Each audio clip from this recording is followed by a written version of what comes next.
You are tuned in to a Fireside chat with Zany Mystic. Join us now on another exciting metaphysical journey. Relax, tune in, drop out, and take a seat by the fire as we explore new realms and possibilities. This is Magenta Pixie. You can find me at magentapixie.weebly.com. But now, here is Zany Mystic and guest. Enjoy the show.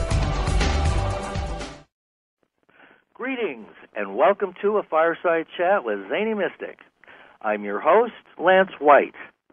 Tonight, my guest is Brandon Turbeville. Brandon is an author out of Florence, South Carolina, and a staff writer for ActivistPost.com. He received a bachelor's degree from Francis Marion University and is the author of 4 books: Codex Alimentarius, The End of Health Freedom, 7 Real Conspiracies, 5 Cent Solutions, and Dispatches from a Dissident.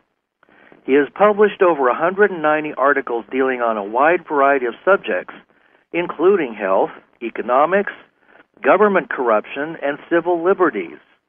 Brandon has also been a guest on numerous radio shows all across the world. Brandon Turbeville's radio broadcast, Truth on the Tracks, can be found every Monday night, 9 p.m. EST at UCYTV. You can find his blog at www.brandonturbevilleblogspot.com. We'll mention that again at the end of the show. So, let's welcome him to the show now. Hi, Brandon. How are you? Hey, Lance. I'm doing good. Thanks for having me on. Oh, it's my pleasure. When I started reading your articles, I thought, I got to have this guy on the show. He's really, he's got the facts down right. You posted a blog on December 20th. There's so much to talk about that instead of going into the distant past, I thought we could just jump right into the present. You wrote a blog on December 21st, and the title is, and I love this, It's Time for the Aware to Take Action. Would you like to share some of your thoughts from that blog and what brought you to that point? Yeah, absolutely. The reason I wrote this article is because here in the alternative media, we've become pretty adept at documenting our own destruction in a sense of that we repeat over and over ad nauseum the things that are being done to us. And rarely, if ever, do I hear solutions about what we can do about it. Now, I think it's important to point out the things that are being done to us. I think it's pretty clear that the world is heading toward greater oppression. I don't think anybody can really argue with that, whether it's an international, national, state, or local level. I think it's pretty clear that the world is heading further into tyranny. Mm-hmm. And we have this constant replay of calamities and potential calamities. I mean, in not only the mainstream but the alternative media, we talk about the things that have happened to us in the past, that have been done to us in the past, the things that are being done to us now, and the things that are planned for us in the future, and the things that could happen in the future. I mean, we have this culture of constant fear that exists now. Whether it's terrorism, and I'm talking about the general population here, whether it's terrorism, the fear of terrorism, the fear of sickness, the fear of death, of poverty, of old age, natural disasters, financial collapse, all of that stuff is out there, and it's all a reason to fear. And with the mainstream media, the solutions to that usually are summed up by you surrendering your freedom for greater security. That's the solutions that you get out in the world if you're not awake. It's give up freedom for security, and we see how well that's worked throughout history and through the last 10 or 11 years. And we know, though, that people, that they're in, if you're in a constant state of fear, that fear clouds judgment. And you can't make when you're scared and frightened, you react. You don't respond. You make irrational reactions instead of rational responses. Fear has all kinds of different effects on human beings, whether it's your immune system, your physical health, your quality of life. I mean, just the basic way you live your life. It's changed if you're constantly afraid of something. Mm-hmm. And you can even go into the vibrational energetic level when you say that fear operates at lower energetic levels, right, than other experiences like love, joy, or contentment, or just courage. So you're unable to fight a system that works on low vibrational levels with higher vibrational levels on the energetic premise. Mm-hmm. So that's what you get out in the mainstream arena. But the alternative media has come along, and it's grown by leaps and bounds, and thank God that it's done that. It's filling a void that the mainstream media has left. It's informing people of the things that the mainstream media are intentionally obfuscating, right? But we have to be careful not to turn in to what we're trying to fight here, because I've heard Alan Watt describe the whole situation that we find ourselves in right now in the alternative media as like being like rats in an experiment, in a lab experiment. Yeah. Is that every morning we get up and we huddle into a group and we look around at each other and we say, oh my God, what are they going to do to us today? Are they going to stick needles in our brains? Are they going to force feed us, or are they going to put gas in the cage? What are they going to do? Look, this is what they did yesterday. This is what they did last week. This is what they're doing now. What are they going to do today? Right. But there's never any discussion of how do we get out of the cage? How do we stop this from happening? It's just we get experimented on, and then the next day we wake up and we huddle again and we say, what are they going to do? Oh, my God. So, and with that in mind, we have to continue to report what's happening. We have to continue to shed light on all these dark places here and all these things that need to be uncovered. And it's important to know where we stand and know where this system began and where it's going to take us. All that's important, and I'm not knocking that at all. But at some point, we're going to have to make a move to change the situation. We're going to have to actually do something.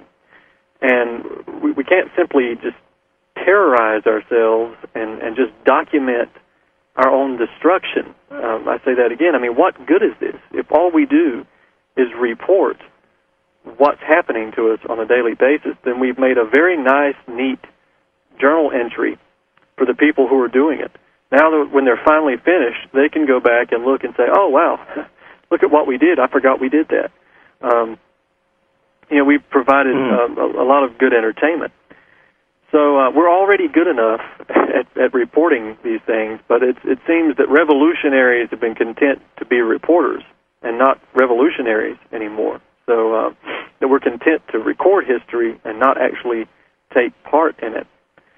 So, occasionally there are people who come out and they present solutions, and generally they're slapped back down by other people. I mean, whether it's just petty political pedigrees that come into play, or whether it's just shouts of, oh, that'll never happen. We don't have enough people to do that. You have to have all kinds of coordination for that. We don't have it. Right. We can't make it happen. People are shouted down. The thing about our numbers, there is strength in numbers. That's clear. But one of the things that I hear is that we need to educate people. That's the first solution. And I agree. It is the first solution. We do need to educate other people. But as I've heard Webster Tarpley say, right, opinions count for nothing. What counts is coordinated political action. And that's true. Because if we educate people, that's important. But just having the opinion, just educating people is not enough. Because if you look at 9/11, how many people are convinced now in 2012 or the end of 2012 that 9/11 was an inside job as compared to 2001?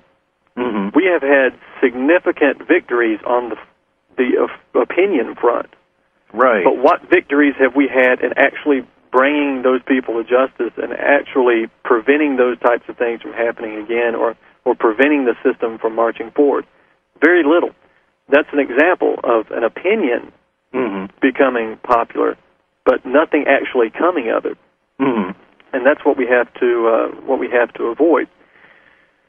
The thing that we need to do in order to actually have some real political victory here, some real victory, is first of all, we have to get out of the mindset that we can't have any victory. Right. This idea that we're bound to lose. That, a lot of times I see things that could be looked at as victories, but it seems like we've been down so long that we don't know what up looks like. We don't know how to get excited about something that is actually going in our direction, and then we abandon it, and it turns around again. Absolutely. So one of the things that we absolutely need a set of demands. We need a program that we can work towards, because it's not enough to be against something.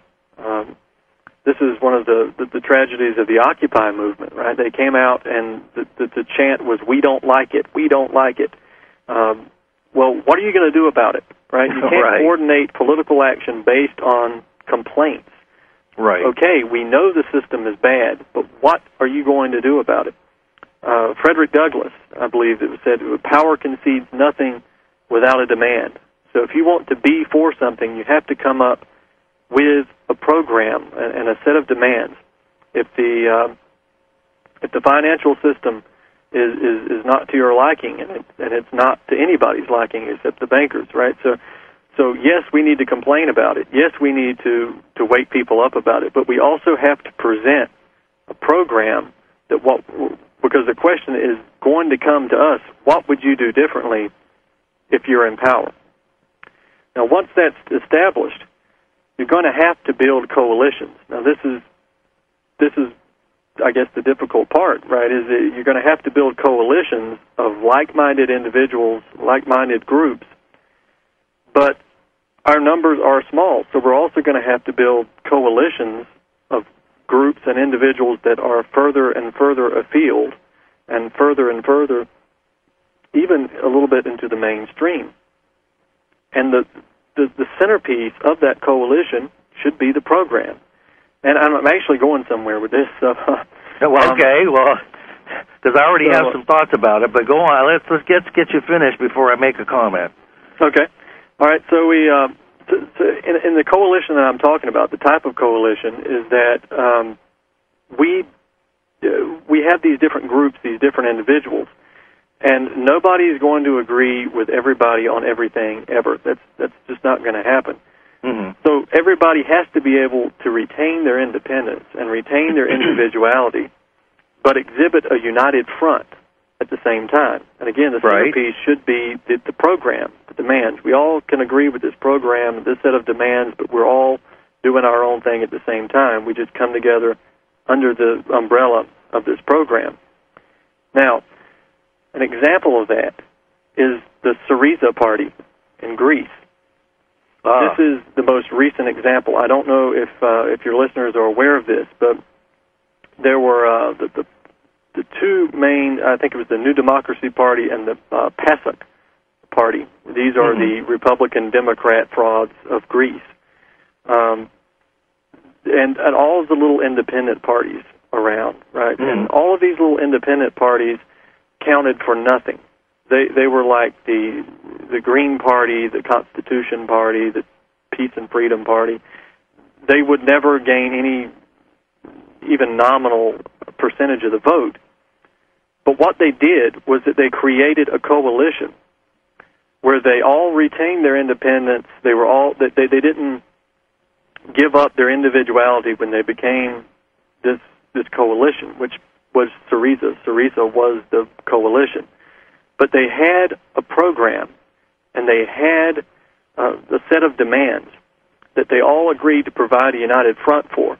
With that, once they did that, they were no longer irrelevant. they got 40% of the vote in their first election. Now, another election's coming up soon, and they're expected to do a little bit better than that.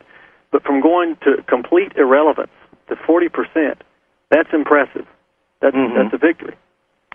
Now, their demands could be, should be similar to what I'm about to suggest here. Now, the United States has just such a coalition, and I'm not part of this, so I'm not plugging something I'm a part of here, but it's I'm not officially part of this anyway, but it's the United Front Against Austerity. I don't know if anyone's heard of this. They have a platform that you can find on their website under it's againstausterity.org, and they could go to the program and look at the domestic foreign policy demands that they're making. And it's a coalition of a bunch of different organizations, a bunch of different unions, activist groups, so forth. A wide variety of people, some that agree and some that don't even like each other. And what they understand, and this is important too, is that in building a coalition to go forward, there are certain things that you just simply can't get popular support amassed around in order to really move forward and get a popular movement. And unfortunately, you cannot, in this society, create a movement around false flag attacks like 9/11 or like some of the others that we've had. It's just, you can't do it because you have to go through so much deep education to get people to even understand what that is, and then to recognize that it actually happened before you can develop a movement around that. Civil liberties, the environment, the education, war, all of that stuff, you can't get a mass movement behind that because unfortunately it's just apathetic. People look at these issues with detachment. They say, war's over there, the environment, that's not necessarily convenient. Education system, I've been through it, I don't care anymore. Civil liberties, it doesn't seem to have a direct influence on me, so it's hard to organize people and motivate them on these topics. But economics is where it's at, because economics is something that touches everybody. I mean, all these things touch everybody too, but economics touch everyone, and they recognize that it touches them, and you're playing with something that they care very much about, which is their wallet and their money. Now, that's what the United Front Against Austerity, which has gotten off the ground, is dealing with now, and their program is based on economics, because that is something you can manage popular support around. It's not Austrian school. It's not cut and gut, and everybody else just gets left on their own if you didn't happen to get on the right train. It's not about cutting social safety net programs, right? It's not only because there's a lot of moral implications and it's not a good idea, but because the programs that might be cut, you can't organize a popular movement around that, because if you're going to cut those programs, you're cutting programs that are keeping a large portion of the American people alive right now through this depression. So the reforms as part of the program need to be, I have many problems with Roosevelt, but they need to be built on some type of New Deal style reforms. And just doesn't that infer working within the system that's already corrupt and that has so much backing from outside sources that most people are unaware of? There are people on the Council of Foreign Relations, the Trilateral Commission, the Bilderbergs, you can throw in the Rothschilds and Rockefellers, the CEOs of corporations, the royal families, and they're all pretty much united in what they want, and that seems to be a further enslavement of humanity. So then you've got the process of dumbing down of children, you've got the global sex trade, you've got chemtrails, fluoride in the water, and so on and so forth. If you just begin on a against austerity, which is again, like you said, the banking institutions are pulling this, and it's moving up higher in the food chain. So countries are having the rug pulled out from underneath them, so that they can then, pump in money, and things can seem like they're being fixed, but it's a self-feeding system of corruption and greed. So the whole point is to milk the system, and then you take all the assets, and you win the game. But the game doesn't ever get won because it's never enough. What about I think people need to come together on many different fronts, and one of the programs would have to be some kind of program of pulling the plug on the bankers. Literally, everybody moving to pull their money out of the banks. I know people are banking with Bank of America. It's a mafia organization. The banks are the mafia. Federal Reserve is a mafia. They're in bed with the drug cartels, and the drug cartels are involved with the military, the American military, and other militaries. They're all working together. It's all about supporting each other privately. And until this information gets out and people are aware of what's going on, so what if you start making movements on the austerity front, and you make some inroads in there? They'll just start pulling something on another level that distracts us. Set up another lone gun shooter to throw us off base, or put some extra shit in the chemtrails to dumb us down even further, or just to kill us. You know what I'm saying? There's so many fronts that need to be worked on that I think a revolution is in order, and possibly some kind of anarchistic approach where we simply stop supporting the system that's corrupt and not working because we cannot change it. It's doomed to failure. So people have to wake up, start growing little gardens on their, in their apartment buildings, on the ceiling, come up with creative things, and pull their money out, start using the resources that they have for creative solutions to problems locally, help friends out. I think this is where the grassroots movement is going to take off. Well, yeah, I agree that there's many fronts, but again, you have to look too that if you have all these fronts, you can't fight every single battle that comes your way, right? I mean, when I go back to building a coalition or something to that effect, again, chemtrails. All right, you can't build a coalition around that because you have to do so much education, and there is so much resistance to even admitting that those things exist. That building a coalition to fight that beyond the people who are already awake to it, and they should, by the way, they should build coalitions. Anti-chemtrail people, the anti-fluoride people, vaccine people, they should work to build just these types of coalitions. I was going to mention Absolutely. That too. Absolutely. Everybody that's on the same page needs to put their little petty egos aside and their differences and the fact that they thought of it first or they've got this little program going. They need to be working together in the area of interest that they are absolutely passionate about, just like you are doing. You're saying this is a whole area.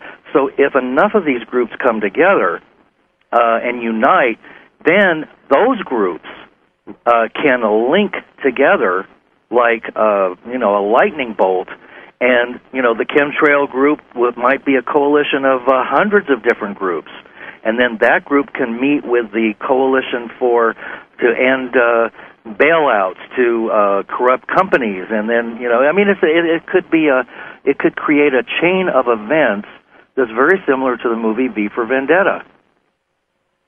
Exactly, and the deal would be, we'll turn out this many people at your event, and then you'll turn out this many people at our event. There you go. Right?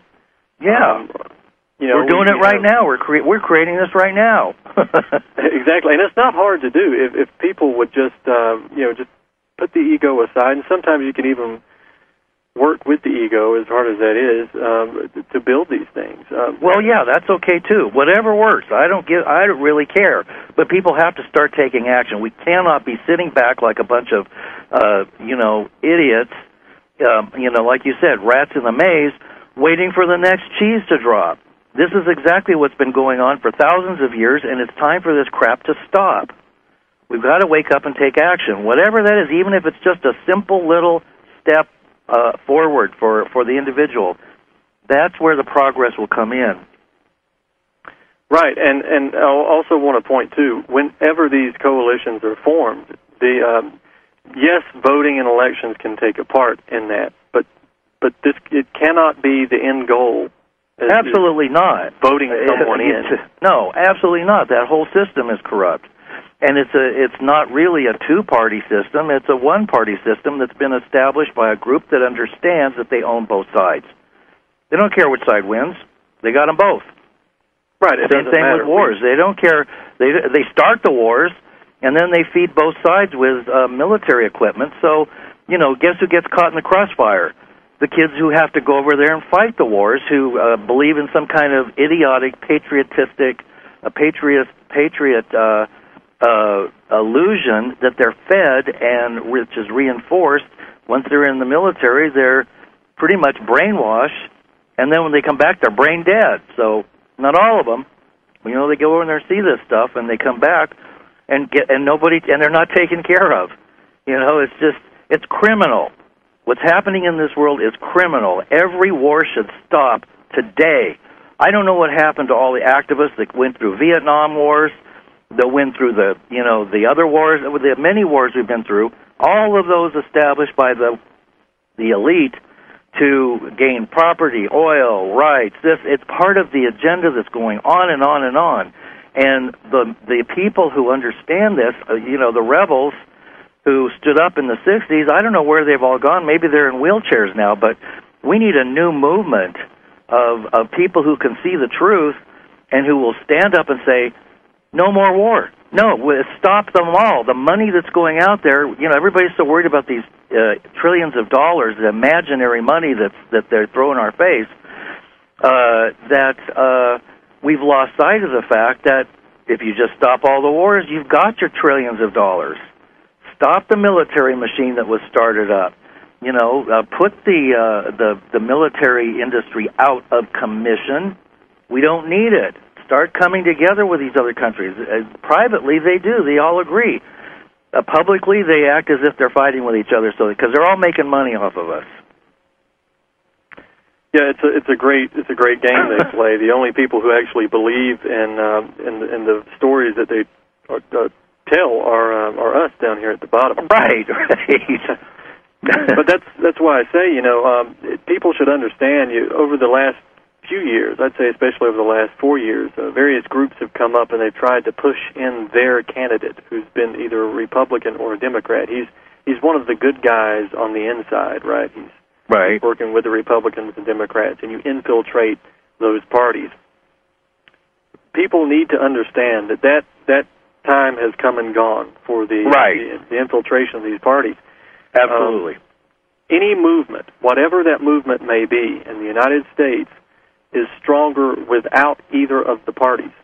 Right. And I'll give you an example of that. It was the Wisconsin strike, the union strike, where it was the largest demonstration per capita, I believe, that had ever occurred in the United States.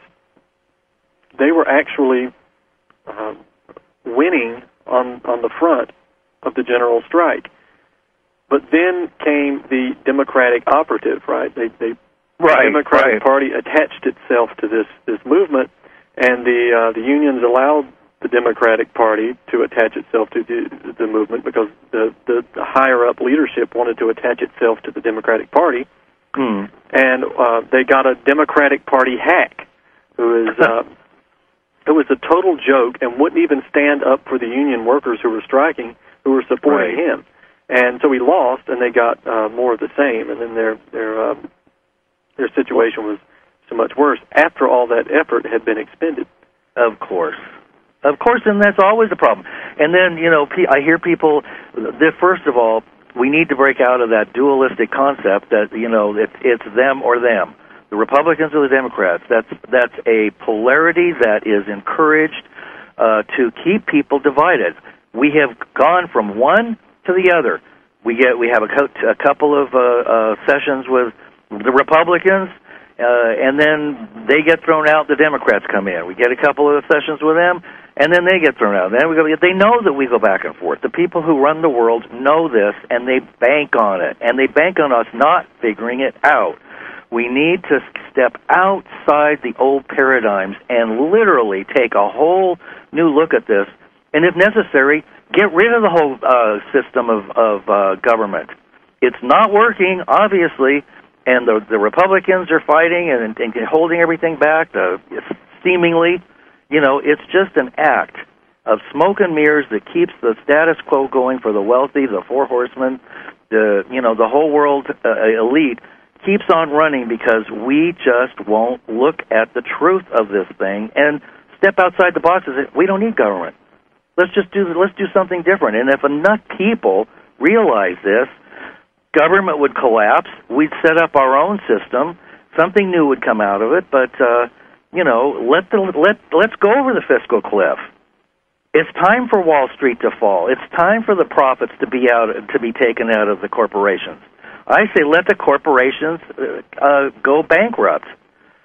That's the only thing that's going to wake people up in this world, is if they lose the rich and the people who think that they're on the Indian crowd, and the corporations and the CEOs all lose their shirts. Then we're all brought back to a level playing field, and guess what? They've got the most to lose. So then the little man who's used to slaving away and making ends meet all of a sudden finds out he's got some creative abilities from having done that. And people will come together and they'll reform without all the cigar-smoking, stereotypical people that are manipulating and controlling this world and have been since the beginning of time. Throw the bums out. Well, you mentioned Wall Street. This is an interesting thing about Wall Street. And I'm in favor, by the way, of a 1% Wall Street tax. And here's a reason. We mentioned there's all this complaining about our social safety net that's allegedly going to have to be cut, right? Because we're going bankrupt. Well, you mentioned one thing about the wars. All right, you can get so much large amounts of money back from just ending the wars and ending the ridiculous military presence that we have around the world. But there's another thing. Wall Street pays no corporate income tax. Oh, right. Thank you for mentioning that. Not only that, but Wall Street pays no sales tax. They have flash trading. They have They have something like 1 million trades every hour on these computers, and all these on each computer. But they have all these different computers. They can do flash trading and so forth. Just trades by the second. And each one of those trades is a sale, right? Now, when you go to the store, you pay 6, 7, 8% tax. If you're out in California, I think it's 13% sales tax. Yeah, it's going up. Yeah, and it keeps going up. Wall Street pays nothing. There is a 1% Wall Street tax in New York, but they don't collect it because the banks threaten to go to New Jersey if they collect the tax. Of course. They give it back. Little crybabies are going to go to New Jersey. The big bankers that have trillions of dollars, they throw a temper tantrum on the world stage, and then we all collapse. Oh, those poor bankers, they need our bailout money. Well, it's just robbery. Why don't we finally tax those ridiculous religions that are screwing up people's lives and full of pedophilia, and they're not helping the masses? Tax the religions. Tax them 10 or 20%, 30%. I think there would be a less desire to start a non-profit religion, which we have so many of. I think that would settle a lot of problems. If they were taxed, then there wouldn't be quite so many to compete. There might be one or two that will make it to the top, but, once that money comes into the coffers, and does some real good, that's another one of those hoaxes that's been pulled on us to keep us controlled and dumbed down. Right. Well, I guess Wall Street is a religion because they do God's work. Yeah. No kidding. No kidding. So these things, these trades, they're in the number of quadrillions. from what I understand, the amount of trades that go back and forth on these things every year. If you put a 1%, and that's, again, I stress that's a lot lower than the sales tax that you or I pay on things that we need. Right. 1% tax on Wall Street is estimated in the many trillions of dollars. Right, there's your social safety net, right there. Yeah, right. 1% Yeah, on Wall exactly. Exactly. And it hurts nobody, and everybody benefits. These things, too, are derivatives. These trades, a lot of them are derivatives. So if the number of derivatives go down, if Wall Street tends to complain and say, well, we'll stop trading in these derivatives if you put a tax on us, that's absolutely fine. These are the things that brought about the crash, 2008. If you want to stop trading in derivatives, we can live with that too. So it's a win-win situation. Right. Yeah, go ahead. Just stop it then. You want to stop trading derivatives and be like a huffy little child? Go ahead, stop. We'll just tax something else. We are the ones that need to be demanding, like you said, what is important and what we need. And it's not much, but we need to start doing it. Why not get rid of the whole profit thing altogether? The whole idea of making money in companies. Why not have everything be a nonprofit and have the CEOs make the least amount of money of everybody so that they're really motivated to run the company? They're not doing it because they get a $14 million bonus at the end of the year and a $100 million parachute if somebody kicks them out, and then all the manipulation that goes on in every single corporation on this planet. There isn't one that doesn't have 2 or 3 or 4 sets of books. And sometimes they set up a chief financial officer that doesn't know that.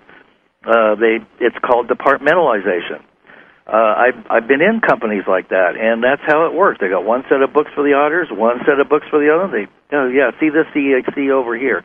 And they've got it so well covered that it's really difficult to see what they're doing. But it's a shell game, and they all do it, every one of them.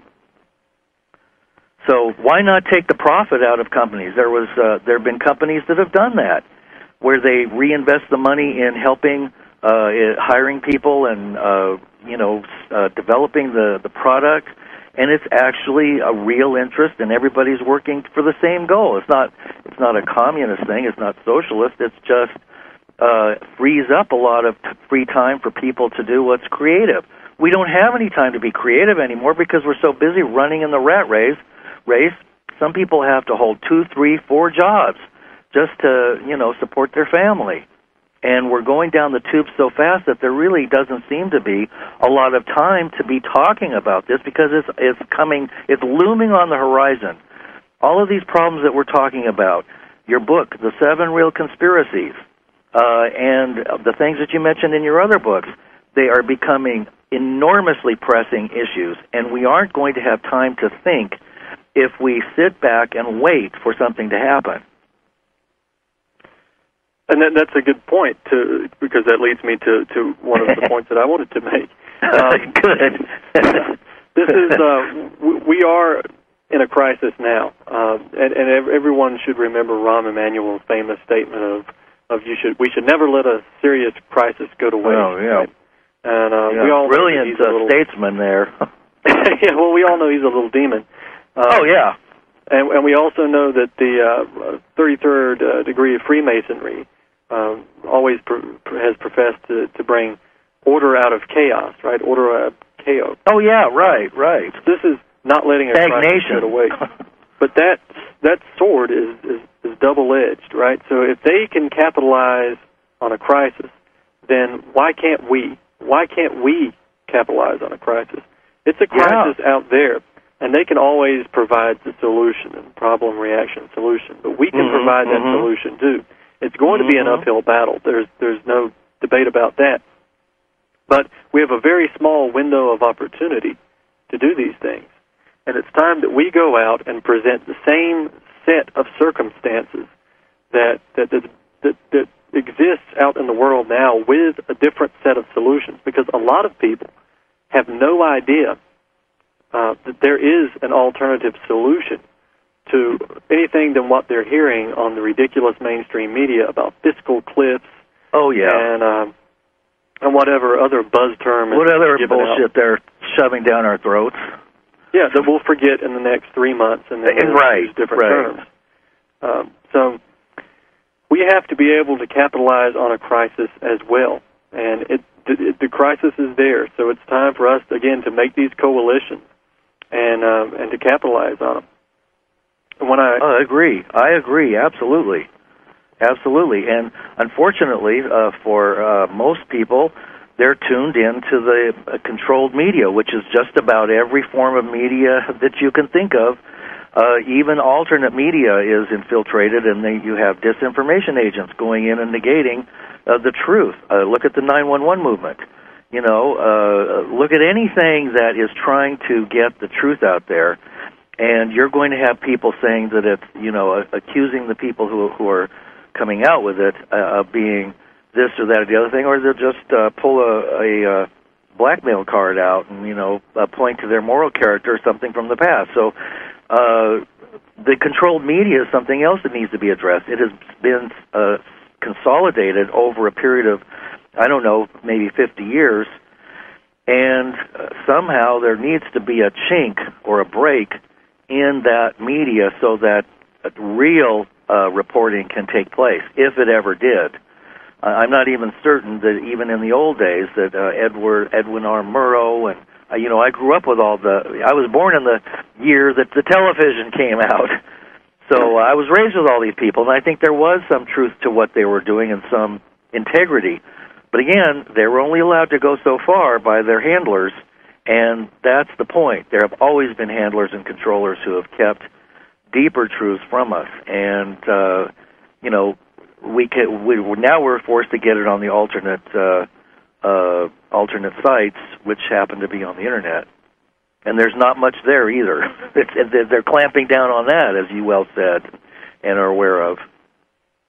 Yeah, and we also have to, they call it's the media, because media means middle, right? And there's a middleman from the controllers down to us. They are the medium by which that message gets to us. But we have to also be careful that we don't even allow the things that we come into contact with that are true to beat ourselves down with it. Constantly see defeat. When I mentioned earlier about fear, we have to. It's important to recognize what's happening and what's planned for us, but it's also important to recognize that we do have a chance. I don't believe that we're destined for destruction here. I think we have a chance, or I wouldn't be out here, encouraging people to form coalitions. Right. Yeah, I agree with you. And just because I'm a little bit more impatient with change occurring, and maybe have a few more radical feelings about it, still change is occurring, and where the planet isn't going away. There will be a 2013, there will be a 2017, a 2020, a 2200, a 3000. So we're creating the world that our children and grandchildren and their children will be inhabiting. And if it continues going in the direction that you and I are seeing, it's going to be an extremely bleak situation, if humanity can live through it at all, with all the, as you know, with all the chemical and assaults and vibrational assaults, and fear literally causes the DNA to tighten up, and love loosens the DNA. It literally unravels it like a staircase, and fear tightens it up. I wouldn't be surprised if that was one of the reasons there's so much fear being promoted, because the people that run the world know this. Right, and that's why, to some extent, it's why they don't mind the alternative media in certain applications, because if we sit around, again, as I said it earlier, if we sit around and we just freak out over what's being done, right. Lance, did you hear what they did today? Right. And then you freak out and tell somebody else, and they freak out. We all just have a big freak out party where we all sit around. That's not a good idea. No. So what do you think is the most constructive step, other than remaining calm and not coming from fear, but objectively seeing the problem and then creating coalitions for solutions. Now, that's a good title, Coalitions for Solutions. That could be the main group that has all the coalitions of these other of these other coalitions. Well, that's the thing. I mean, everybody's going to have to come together under these coalitions, and I submit the UFAA to them. It's a coalition that's working now, and it's something that we can work with. And if you, in addition to that, if you have an issue that you're specifically concerned with, be it vaccines, chemtrails, 9/11, whatever, then if you don't see the coalition, then you are the coalition. Then you can do it. This is something that you can do. It's not easy, but it's not rocket science either. All you have to do is talk to people and right, and find the people that are interested, that listen, and who feel some affinity for the problem that it needs to be addressed. And those that don't feel it or think that it's ridiculous or whatever, you leave those people alone, and they'll find, they'll go their merry way and do whatever they do. But we need to be sharing this information and working with people who are of like mind. I think you make a very good point there. Yeah, and we do have to keep reaching out to other people. But again, as you said, if they're so resistant to it, then at some point we just have to realize that beating somebody over the head with information is not going to wake them up. It's just going to run them away. Right. That's what the churches do. Right. So I mean, I've had so many people that have come back to me 2 years later, after I thought there was no hope for these people. Come back to me with articles that were talking about chemtrails or vaccines or other issues.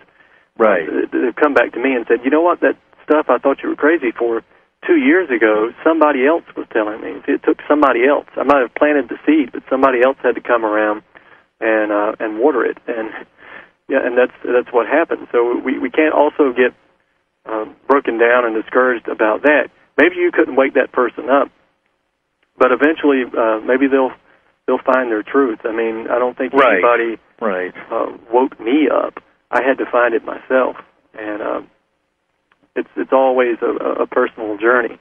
But in the meantime, we can even work with people who aren't awake. That's why we can not let a crisis go to waste. Right. Good point.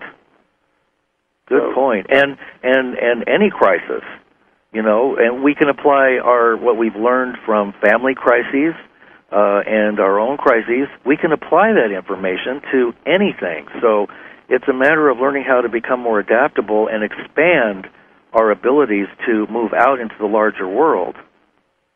And one of the things I was thinking of is that it's difficult for people who have been dumbed down to get the information correctly, and there's proof, unequivocal proof, that fluoride in the water and in baby food and in various products, toothpaste. I mean, it's in hundreds of items that you don't even have an idea.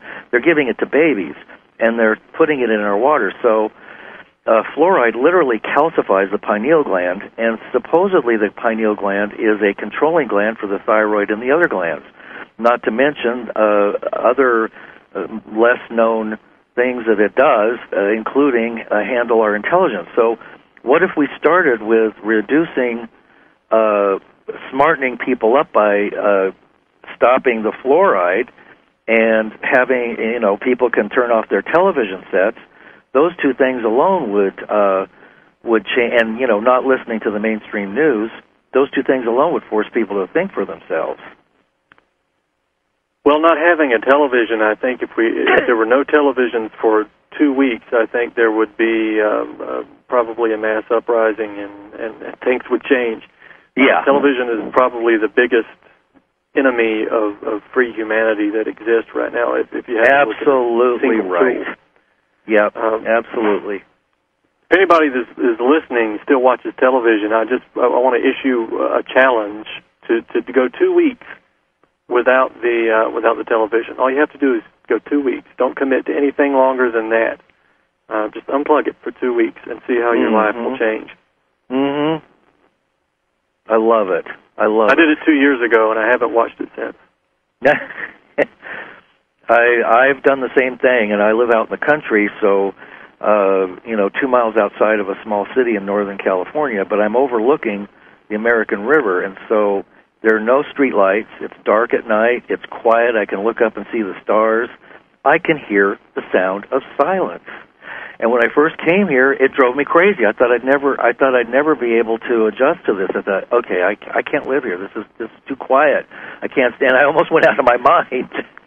And so I understand and empathize with people who, will go through that. There will be a little withdrawal period, but trust me, there are subtle sounds and the sound of the soul. There's the sound of the wind. There are sounds that will, and sounds from within that will start to amaze you. It's called your mind, your ability to really think and not just have thoughts that are regurgitated from everybody else's belief systems that are accepted on as facts, on television and the rest of it. So it's amazing how intelligent we really are, but we can't find out if we're, just sitting in front of an electronic babysitter, soaking up lower intelligence and lower vibrations. And plus, if you that's stop a great watching, challenge. You get all those little projects around the house. You get all those things done. You don't worry about them anymore.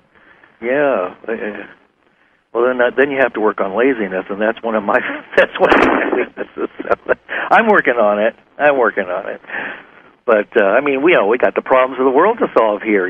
Heck. Yeah, we have plenty to do. That's right. So, what are some other concerns that you have? What are your biggest concerns that are going on right now? And what are some solutions that you see that we can tap into immediately?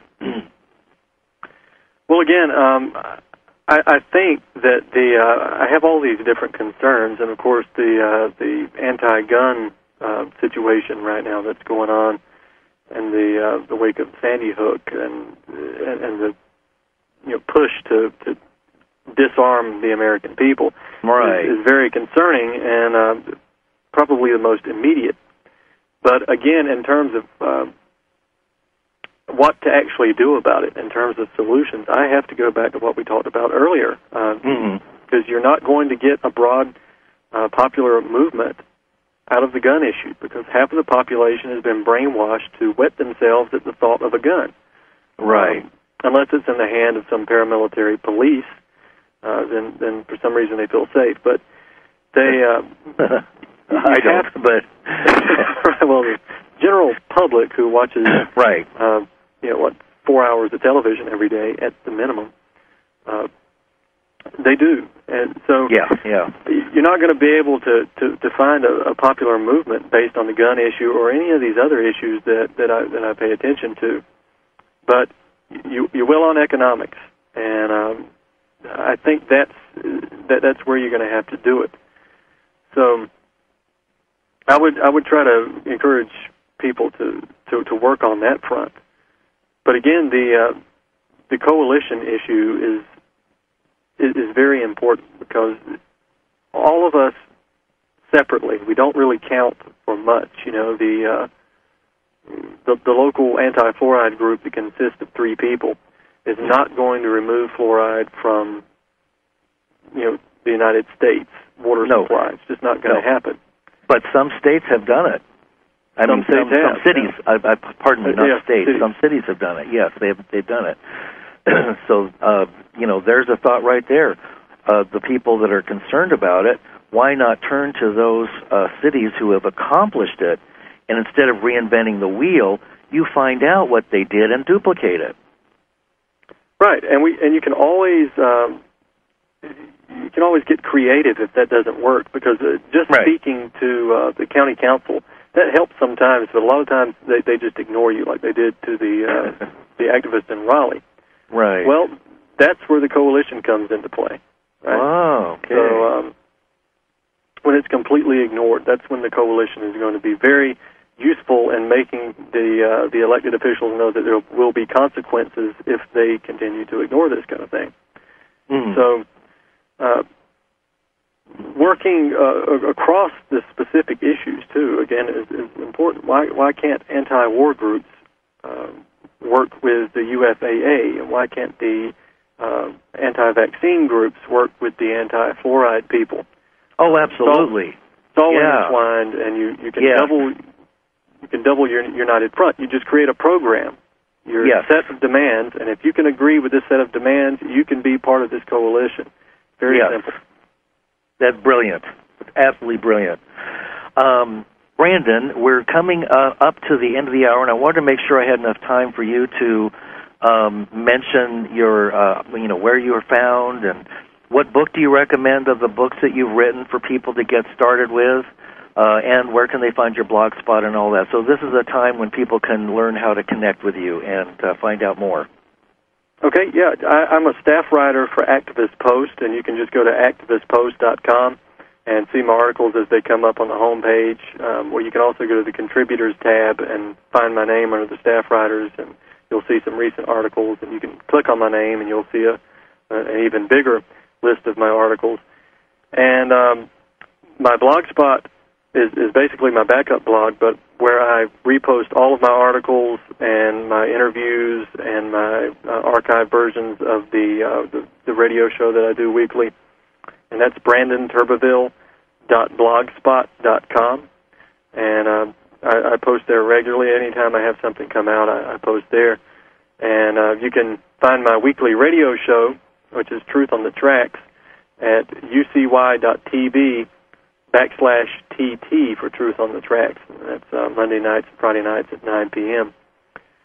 And the books, it depends. I wrote a book called 7 Real Conspiracies. It's very short, very simple, and about 10 pages for each of the different conspiracies. I dumbed it down, and when I thought I couldn't dumb it down anymore, I dumbed it down again. So it's a pretty successful tool, and at least getting people who might be ready to wake up to look at these things and go through it. It's easy. It's got suggested reading and viewing material, suggested websites. It's not scholarly work, but again, it's a tool to wake people up out in the general public who haven't been exposed to these things.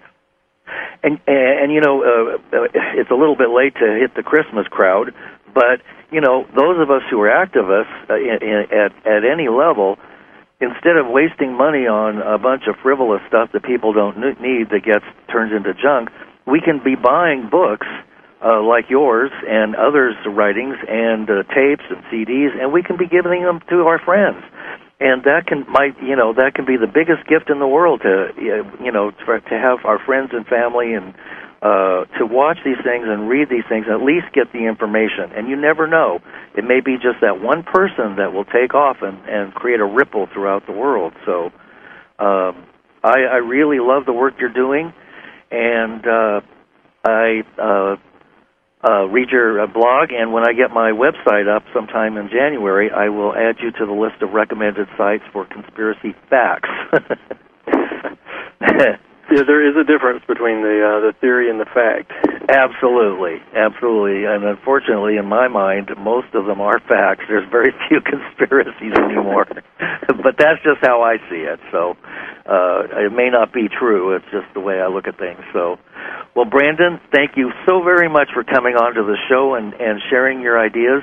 And I'll look into the United Front Against Austerity org as well, because that sounds like a really interesting place to start.